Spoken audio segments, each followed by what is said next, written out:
A solution to Detroit's most urgent problem might be wearing the wrong uniform right now, and the path to bringing him back to Motown just became crystal clear 48 hours ago. Welcome to Lions News Fan Report, your daily source for breaking updates, insider analysis, and every development shaping the future of our Detroit Lions. This is where you get real-time information on roster moves, strategic decisions, and the players who could be wearing Honolulu blue by this time next week. Today I'm breaking down a situation that connects our offensive line crisis, a familiar face currently struggling in Tennessee, and a reunion that makes more sense with each passing day. The interior offensive line was supposed to be a strength for the Detroit Lions entering the season. We had invested in talent, we had depth at multiple positions, and the coaching staff felt confident about our ability to protect Jared Goff and create running lanes for David Montgomery and Jahmyr Gibbs. That confidence was built on having options, having players who could step in seamlessly if injuries occurred, having the kind of roster depth that championship-caliber teams require. The reality of how quickly that depth can evaporate has been a harsh lesson over the past month. Christian Mahogany's injury during the Week 9 matchup against Minnesota fundamentally altered our offensive line landscape. Mahogany had been developing nicely as a young interior lineman with legitimate upside, someone who represented the future at that position. His injury timeline extends into the holiday season, at minimum, removing a key piece from our rotation at exactly the wrong time.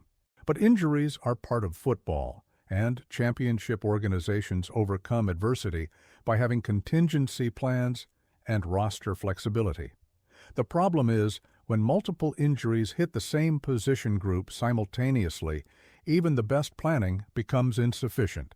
Tate Ratledge suffered his own injury that compounds our interior line problems significantly. Ratledge had been part of the depth rotation, someone who could provide quality snaps when needed. Losing him on top of Mahogany means we've gone from comfortable depth to genuine concern about having enough healthy bodies to field competitive lineups. The coaching staff is now looking at options that weren't supposed to see significant playing time, asking players to perform in roles they haven't adequately prepared for throughout training camp and the regular season.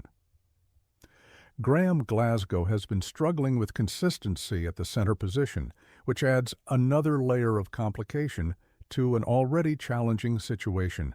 Glasgow is a veteran who's played quality football throughout his career, but his recent performances have raised legitimate questions about whether he's the optimal solution at that critical position. Centers are responsible for protection calls, for reading defensive fronts, for setting the entire offensive line's approach to each play. When your center is struggling, it impacts every other lineman's effectiveness and creates cascading problems throughout the offense. The statistical impact of these offensive line struggles shows up clearly in our recent performances. Goff has faced more pressure than early in the season, his time to throw has decreased measurably, and the running game hasn't been as consistently explosive as we need it to be. These aren't catastrophic declines that make us non-competitive, but they're significant enough that addressing the interior line has jumped from a minor concern to an urgent priority. Brad Holmes and the personnel staff are absolutely aware of this reality and have been evaluating every possible solution. Now let me take you to Tennessee, where a completely different reality is playing out for a team that entered the season with playoff aspirations.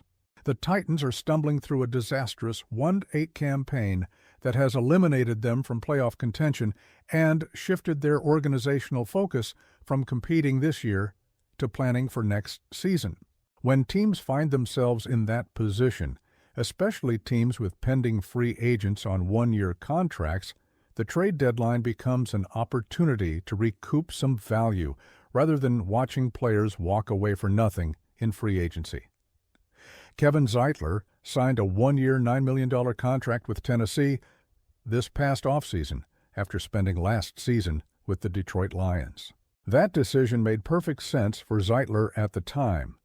Tennessee offered more money than Detroit could reasonably commit, given our cap situation.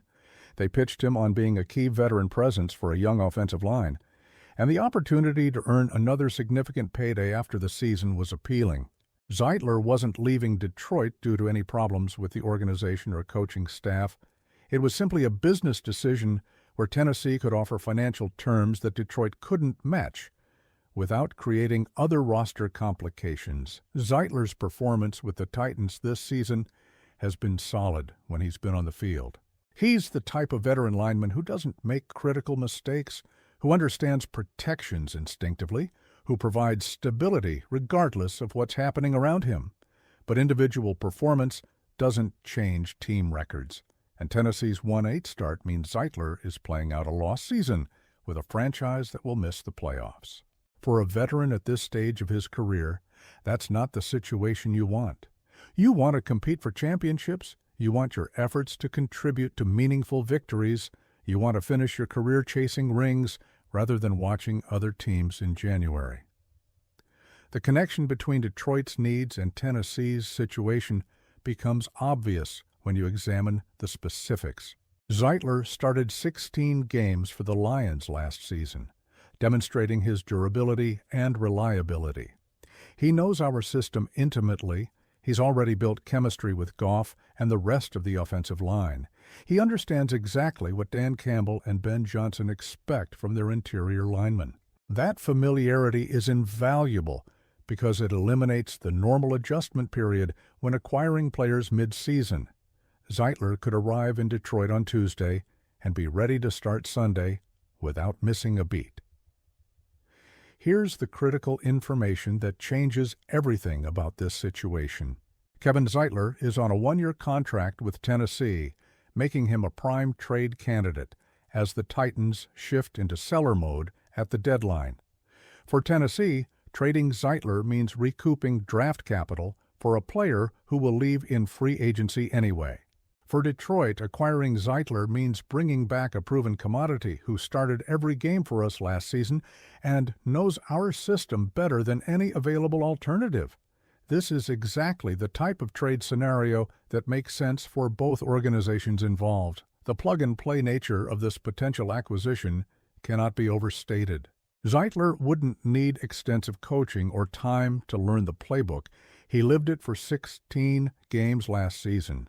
He wouldn't need time to build communication and timing with his fellow linemen. He already has those relationships established. He wouldn't need explanation of what Campbell expects from his offensive line's mentality and approach. He embodies it already. This is as close to a guaranteed seamless transition as exists in NFL trades, where most acquisitions require adjustment periods that impact immediate effectiveness. However, there's one legitimate concern that needs addressing honestly. Zeitler has played just 2 snaps at left guard in his entire 13-year professional career. He's predominantly a right guard, which creates a positional complication given our current needs. With the injuries we've sustained, left guard is specifically where we need the most help immediately. Acquiring a Zeitler would require either playing him at an unfamiliar position or moving another lineman to accommodate him, and both options carry some level of risk and adjustment requirement. The reality is that offensive line coaching staffs work on these kinds of transitions constantly. Moving a veteran guard from one side to the other isn't ideal, but it's far from impossible, especially for a player with Zeitler's experience level and football intelligence. The coaching staff would evaluate whether it makes more sense to slide Zeitler to left guard or to keep him at right guard and move someone else. Either way, we'd be adding a high-quality starting interior lineman to a position group that desperately needs reinforcement, and that fundamental value proposition outweighs the positional adjustment concerns. Brad Holmes has demonstrated throughout his tenure as Lions general manager that he's willing to be aggressive when championship windows open. We've seen him make significant moves at trade deadlines. We've seen him pursue veteran acquisitions when specific needs arise. We've seen him balance immediate competitiveness with long-term roster building. This situation with Zeitler fits perfectly into Holmes's established pattern of addressing urgent needs through strategic veteran additions. The cost wouldn't be prohibitive given Zeitler's contract situation and Tennessee's motivation to move him. The timing is perfect from multiple perspectives. The trade deadline is approaching, which creates urgency for both teams to finalize any deals. Tennessee knows they need to maximize return on assets before players like Zeitler hit free agency.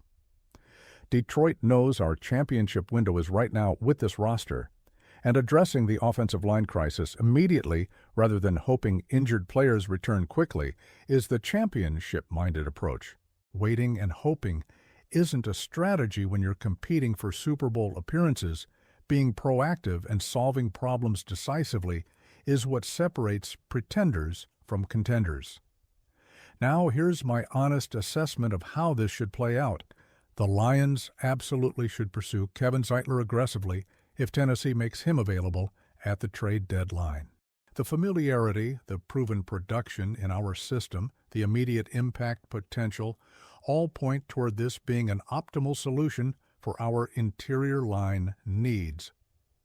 Yes, there are positional adjustment considerations, but those pale in comparison to the value of adding a quality starting guard who already knows our system. Holmes should be on the phone with Tennessee's management making this happen. I want to hear your perspective on this potential reunion with Kevin Zeitler. Do you think bringing him back makes sense given our offensive line situation? Would you be comfortable with the Lions using draft capital to reacquire a player we let walk in free agency just months ago? How would you handle the positional adjustments required to fit him into the current lineup? And are there other interior linemen you'd prefer Detroit target instead?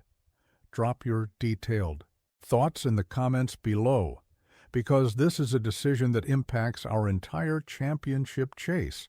If this breakdown gave you comprehensive understanding of the Kevin Zeitler situation and why it makes sense for Detroit, make sure you're subscribed to Lions News Fan Report and hit that notification bell. I bring you daily updates on every roster decision, every trade possibility, every development impacting our Super Bowl pursuit. This is where you get analysis that connects all the dots rather than just surface-level reporting. Smash that like button, share with every Lions fan you know, and let's keep this crucial conversation going. 1. Pride.